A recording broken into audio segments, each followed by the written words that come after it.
2 weeks ago, he lost the only job that mattered. Tonight, he was about to lose the diner too. Nobody in that diner knew who she really was. Not even she seemed to want them to. He didn't have much left to give. He gave it anyway. The woman he fed for free turned out to own more than the diner. She owned the very company that fired him. One plate of food, one act of kindness, and the truth that finally cleared his name. David Reyes had exactly $41 in his checking account and a daughter who still believed he could fix anything.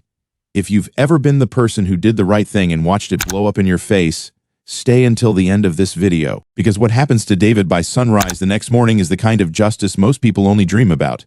If this story moves you, hit like and subscribe now, because you are not going to want to miss where this goes. It was 5:40 in the morning when David clocked in at Halstead Regional Distribution, the third largest logistics hub in the state, the place that moved everything from furniture to electronics to, on that particular Tuesday, a shipment of medical supplies bound for hospitals across 4 counties. David had worked the floor for 6 years. Before that, he'd spent 9 years as a regional logistics coordinator for a mid-sized healthcare distributor, a job he'd walked away from after his wife passed, and he needed something with steadier hours so he could raise his daughter, Mia, on his own. Mia was 11 years old, sharp as a tack, obsessed with paper airplanes and the solar system, and utterly certain that her father could do anything he set his mind to.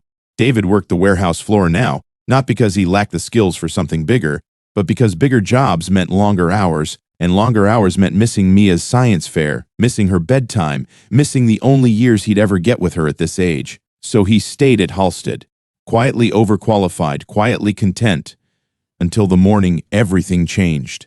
The pallet came in on a routine delivery truck from a third-party supplier called Corvin Medical Logistics, a company Halstead had only started working with 3 months earlier after underbidding the previous supplier by nearly 20%. David had noticed the name before, mostly because the paperwork attached to Corvin shipments always seemed rushed, missing signatures, dates that didn't quite line up. That morning, as he was routing pallets toward the outbound dock, one crate on a Corvin pallet caught his eye. The plastic wrap was torn along one corner, and beneath it, a thin trail of pale yellow liquid had pooled against the cardboard.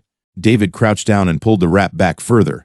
Underneath were boxes of 4 solution bags, several of them visibly compromised, seals broken, packaging swollen in a way that no properly stored medical fluid should ever look. He'd spent 9 years around cold chain medical logistics. He knew immediately what he was looking at. This wasn't a shipment that had been mishandled once. This was a shipment that had likely been sitting outside proper temperature control for days, maybe longer, somewhere upstream before it ever reached Halstead's dock. He photographed the crate from every angle, checked the manifest, and found that this particular pallet was scheduled to be split across 12 different hospital pharmacies within the next 18 hours. 12 hospitals. Contaminated or degraded 4 solution going straight into infusion rooms, oncology wards, pediatric units. David didn't hesitate.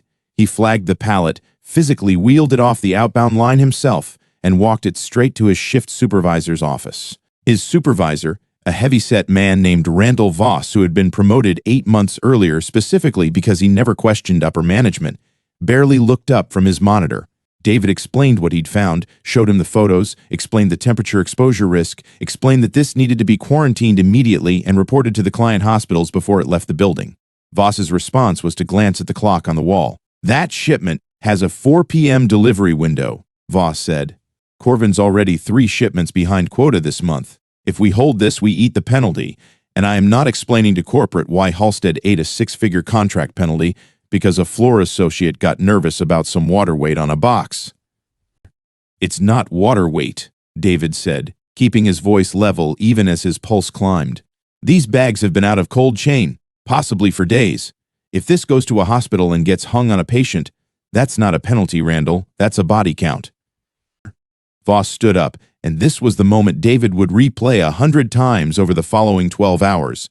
Voss told him, flatly, that David didn't have the authority to pull inventory off an outbound line without sign-off, that his job was to move boxes, not diagnose them, and that if David didn't get that pallet back on the truck within the hour, David would be writing up his own incident report explaining why he cost the company its biggest contract of the quarter. David looked at him for a long moment.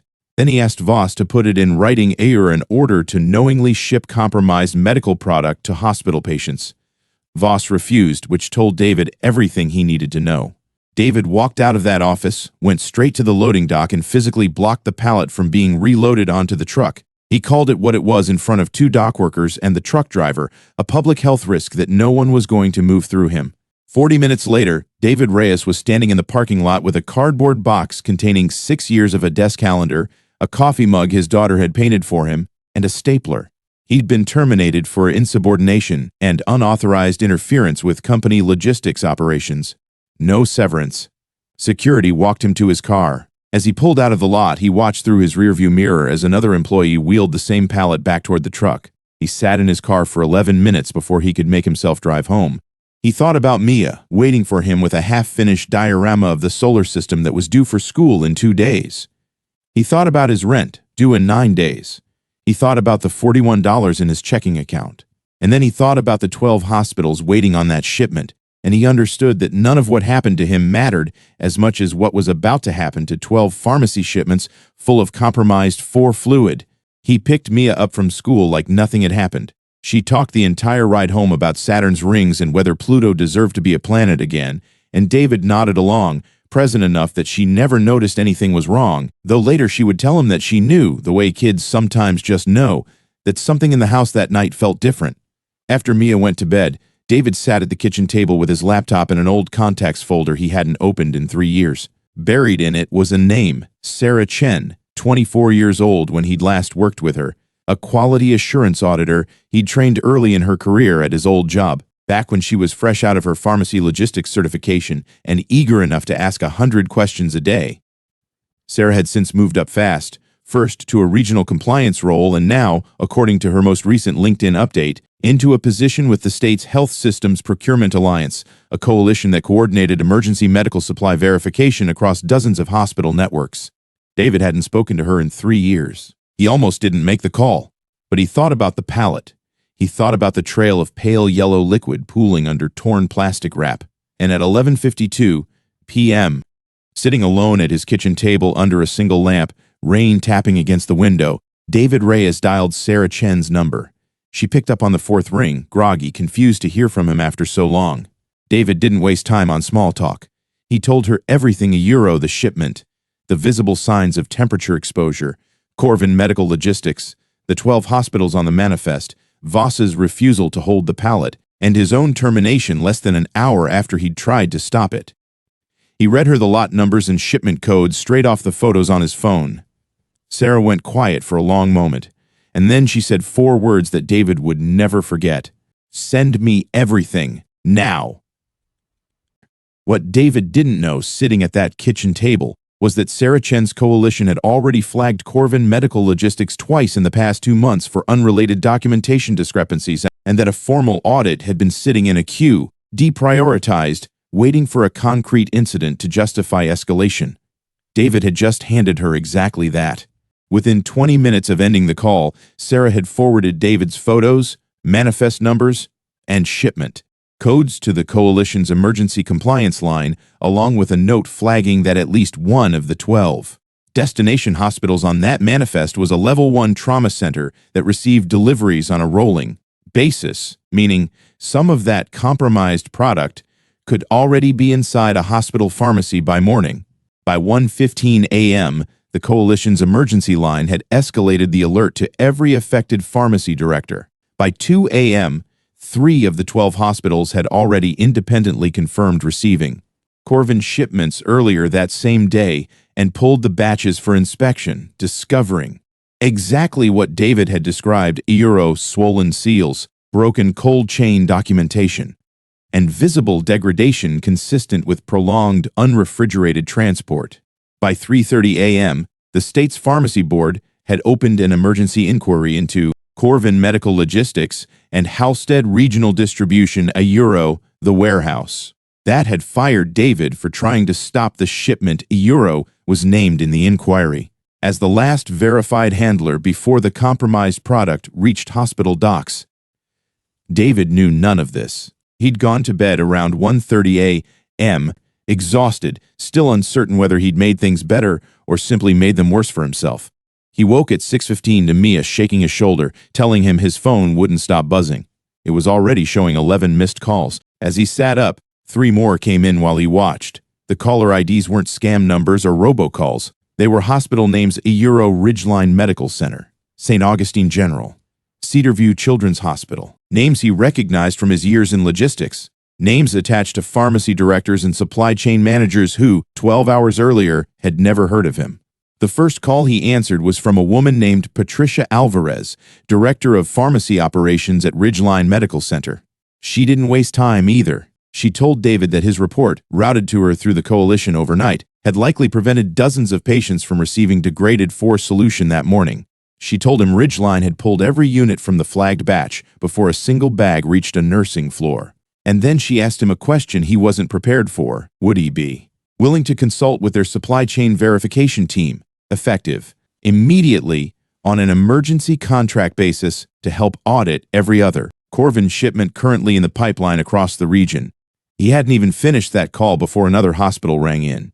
Then another. By 8 a.m., David had spoken with representatives from 6 different hospital systems, all saying some version of the same thing: Euro. They'd heard what he did, they'd heard what it cost him, and they wanted him on their side going forward, not as a warehouse floor associate, but as the person whose judgment had just protected their patients when the company paid to prevent exactly this kind of failure had refused to act.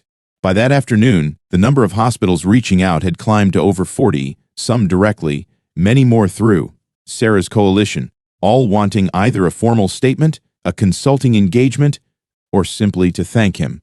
Halstead Regional Distribution, meanwhile, was facing an active state investigation, a media inquiry from a local news outlet that had caught wind of the pharmacy board's emergency filing, and a very uncomfortable set of questions about why a supervisor had ordered a known compromised shipment back onto a delivery truck and terminated the employee who tried to stop it. 2 weeks later, David stood in a small conference room at the Health Systems Procurement Alliance, signing paperwork for a new position: Senior Compliance Liaison, a role created specifically because of what had happened, tasked with auditing third-party logistics partners across the entire regional hospital network. Sarah sat across the table from him, 24 years old and grinning the way she used to grin when she was fresh out of her certification, telling him she'd been trying to get the coalition to create exactly this position for over a year, and that it took David losing his job at 3 in the morning for anyone to finally listen. That evening, David picked Mia up from school, and for the first time in longer than he could remember, he didn't have to do the math in his head about rent and $41 and whether he'd made a mistake. Mia asked him, the way she always did, how his day was. David told her the truth: Euro, that sometimes doing the right thing costs you everything for exactly one night, and that the morning after is not always guaranteed to be better, but that when it is, it's worth every hour you spent afraid in between. She didn't fully understand what he meant, not yet, but she finished her solar system diorama that weekend, and she told her class that her dad's planet was the one that got knocked out of orbit and somehow ended up exactly where it was supposed to be. David never corrected her. He thought it was about the truest thing anyone had said about him in years. If this story reminded you that doing the right thing is never wasted, even when it costs you everything in the moment, let us know in the comments. And don't forget to subscribe for more stories like this one.